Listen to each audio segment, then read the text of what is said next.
আসসালামু আলাইকুম। কাছে অথবা দূরে, দেশ বা বিদেশে যে যেখান থেকে আমার এই ভিডিওটা দেখছেন অথবা দেখছেন না, সবাইকে স্বাগত জানাচ্ছি আমার নতুন দিনের নতুন আরও একটি ব্লগে। আশা করছি যে যেখানে আছেন ভালো আছেন, সুস্থ আছেন। আল্লাহর অশেষ রহমতে আমরাও অনেক ভালো আছি। এই ভিডিওটা করা হয়েছে অনেক দিন আগে, যখন আমার পা পুড়ে গিয়েছিল। আর কিচেনের কাজগুলো প্রায় 40 দিনের মতো হবে। প্রায় 40 দিন পরে আমি এগুলো করেছি, ক্লিন করা বা গোছানো। তো সেই অবস্থায় পুরো সংসারটাই এলোমেলো হয়ে গিয়েছিল, সব কিছু নোংরা এলোমেলো। তো তখনকার ভিডিওটা শেয়ার করে আর করা হয়নি। তো দেখেই বোঝা যাচ্ছে, আর মুখে বলার আসলে কোনো কিছু নেই যে কতটা সব এলোমেলো নোংরা হয়ে আছে। আর পুরো কিচেনটাই এই অবস্থা।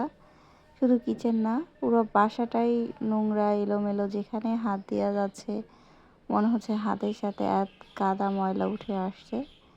তো প্রথমে আমি সব কিছু নামিয়ে তারপরে এর উপরে যে ট্রান্সপারেন্ট যে পলিগুলো দেয়া থাকে সেগুলো উঠিয়ে ধুয়ে দিয়েছি। আর এই কাজগুলো আমি করেছিলাম রাতের বেলা।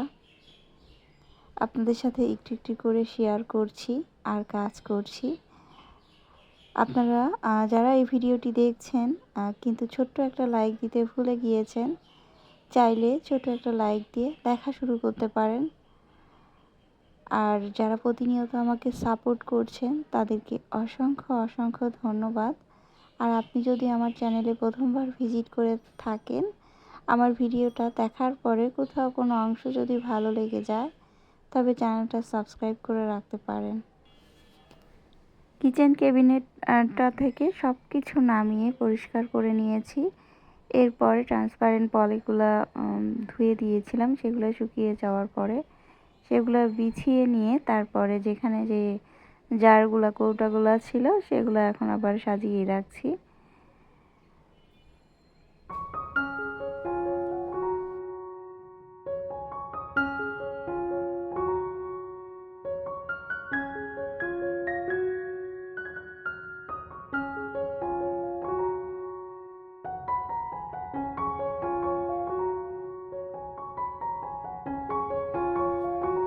কিচেন ক্যাবিনেটের এক একটা চেম্বার গুছিয়ে নিচ্ছি। প্রথমে একটা গুছিয়েছি, তারপরে তার উপরের অংশটা, এরপরে আবার আরেকটা চেম্বার গুছিয়ে নিচ্ছি।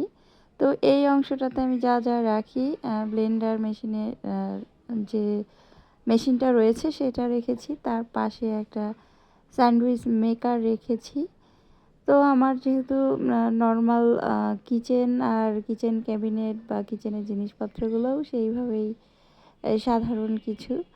তো সাধারণ হোক আর অসাধারণ হোক, গুছিয়ে পরিষ্কার রাখাটা সবচেয়ে বেশি জরুরি। খুব দামি কিছু যে থাকতে হবে তেমন কিছু না, সাধারণ কিছু দিয়েই আমার চিন্তা ভাবনায় যেটা আসে সেটা হলো গুছিয়ে রাখা এবং পরিষ্কার পরিচ্ছন্ন রাখা। তো প্রায় 40 দিন পর কিচেনের কাজ করতে গিয়ে মনে হয়েছে আসলে যে কোনো জিনিসের যে রেগুলার মেনটেন্যান্সের একটা ব্যাপার থাকে, সেগুলো যদি না হয় তাহলে আর একবারে অনেক কাজের চাপ পড়ে যায়। তো যখন আমি ভিডিওটা করেছি তখনও অনেকটাই যে সুস্থ ছিলাম তা না, অসুস্থই ছিলাম। সংসারের কাজ তো আর থেমে থাকে না, আর নিজের সংসারের কাজ নিজে হাতে করতে পছন্দ করি। তাই অসুস্থতা নিয়েই ওইভাবেই একটা একটা করে কাজ শেষ করেছি। এই ব্যাগটাতে আমি চা পাতা রেখে দেই। চা পাতা সিলেট থেকে আনা হয়। আর এই ব্যাগটা আমি যখন জব করতাম তখন এই ব্যাগটাতে খাবার নিয়ে যেতাম। তো ব্যাগটা আমার কাছে স্মৃতি হিসেবে থাকুক অনেক দিন, বেশ ভালোই আছে। আর এখানে কিছু কিচেনে প্রয়োজনীয় জিনিসপত্র রেখেছি, এই পেঁয়াজ কাটার বা সবজি কাটার। তার পাশাপাশি এখানে রেখেছি ফয়েল পেপার, তারপরে খাবার ঢেকে রাখার পলি, সেই সাথে আরও কিছু রয়েছে জিপলক ব্যাগ। আর এই জারটাতে, এটা চুলার পাশে রাখাতে জারটা একটু তাপ লেগে চ্যাপ্টা হয়ে গিয়েছে, তো এটা ফেলে না দিয়ে আমি কাজে লাগাই। এর মধ্যে কিছু হ্যান্ড গ্লাভস আছে, সেই সাথে আছে পলিথিন, মানে একদম কিচেনের দরকারি জিনিসপত্রগুলোই এখানে রাখা হয়। এগুলা এই জারটার মধ্যে রেখে তাহলে হাতের কাছে আর কি পাওয়া যায়, এলোমেলো হয়ে থাকে না। স্কাবারগুলোও রেখেছি, এতে করে কিন্তু এই অংশটাতে মানে পলিথিন রাখা বা হ্যান্ড গ্লাভস এই ধরনের জিনিসপত্র ওইভাবে রাখাতে কিন্তু তেলাপোকাও হয় না। এই ঝুড়িটারও একটা কাহিনী আছে ওই যে ভেঙে গিয়েছে, তো ভেঙে গিয়েছে বলেই যে ফেলে দেবো তা নয়, কাজে লাগানোর চেষ্টা করি। এইটাতেও কিচেনের কিছু প্রয়োজনীয় জিনিসপত্র আছে। এই যে সুপারি পাতার যে প্লেটগুলো রয়েছে সেগুলো এর আগে আমি কিনেছিলাম রুম ডেকোরেশন করার জন্য, কিছু কালার করেছি আর 2-3টা এমনিতেই রেখে দিয়েছি, যে শুকনো কোনো জিনিসপত্র রেখে দেওয়া যাবে বা রোদে দেওয়া যাবে সেই জন্য। এখানে আমার মেয়ের একটা পিড়ি, বেলুন এগুলো পলিথিনে করে রেখে দেই, কারণ আমি রুটি বানালে ওর আবার রুটি বানানোর প্রয়োজন পড়ে। সেই সাথে আছে কিছু হিট প্যাড, এই টাইপের কিছু কড়াই পাতিল রাখার জন্য সেগুলো।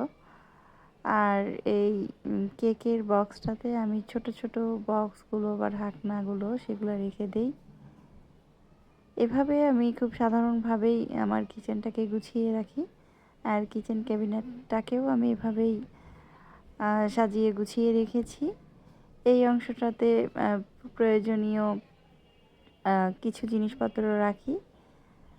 তো এই হাঁড়িটা রেখেছি বা বেলি পট, এইটাতে মাঝে মধ্যে মিষ্টি জাতীয় খাবার বা দুধ গরম করা হয়। দুধ গরম করার একটা পাত্র রয়েছে, এটাতে সাধারণত পায়েস করা হয় আর কি।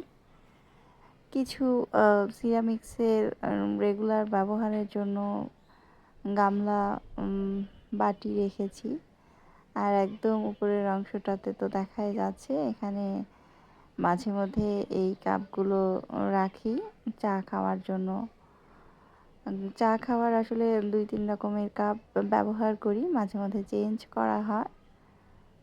জানি না আমার এই ভিডিওটা এখন পর্যন্ত কেউ দেখছেন কি না, আর যদি কেউ এখন পর্যন্ত আমার ভিডিওর সাথে থেকে থাকেন ছোট্ট একটা লাইক দিতে ভুলবেন না।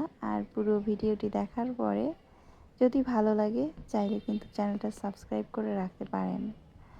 আর যারা ধৈর্য ধরে আমার ভিডিওটি দেখেছেন বা দেখবেন তাদেরকে অসংখ্য অসংখ্য ধন্যবাদ।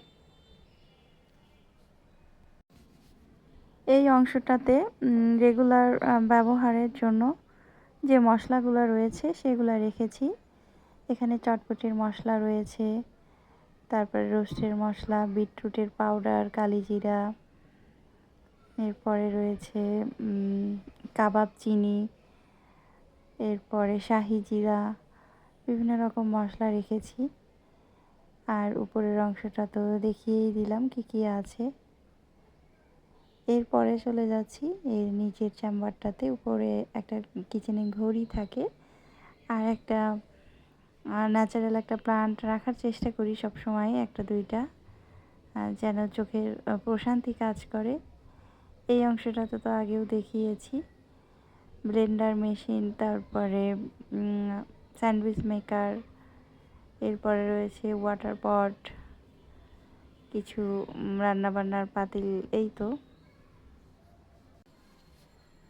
আবার আমি দেখা যায় এক একভাবে এক একবার সাজাতে পছন্দ করি। এভাবে রাখার পরে আমার কাছে যদি ভালো না লাগে রাখা বা কোনো কিছু রাখা বা গোছানো, সেটা আমি আবার অন্যভাবে মাঝে মধ্যে চেঞ্জ করে রাখি। এই অংশটাতে ব্লেন্ডারের জারগুলো রেখেছি, প্রয়োজনীয় কিছু বাটি রেখেছি যেগুলোতে কাটাকুটা করা হয় বা খাবার দাবার খাওয়া হয়, সেগুলো রেখেছি। আর একটু সিম্পলভাবে রাখলে দেখা যায় যে কিচেনটাকে অনেক ঘিঞ্জি লাগে না বা পরিষ্কার করতেও সুবিধা হয়, আর তেলাপোকা বা অন্যান্য পোকামাকড়ের একটু উপদ্রবও কম হয়। আর একসাথে অনেক কিছু রাখলে পোকামাকড় বেড়ে যায়, পরিষ্কার করতেও ঝামেলা হয়। আর এটা একদমই নিচের অংশ। এখানে কিছু বক্স রেখেছি যা ফ্রিজে খাবার দাবার যেগুলো রাখা হয়। আবার আমার বাসা যেহেতু পাশে, অনেক খাবার আমার বাসায় পাঠানো হয়, সেগুলোর জন্য আমাদের বাসায় অনেক বক্স রয়েছে। তো আজকের ভিডিওটা এ পর্যন্তই ছিল। জানি না আপনাদের কার কাছে কেমন লেগেছে। সবাই ভালো থাকবেন, আমাদের জন্য দোয়া করবেন। আমিও আপনাদের সবার জন্য দোয়া করি। আল্লাহ সবাইকে ভালো রাখুক, মঙ্গল করুক সবার। আল্লাহ হাফেজ।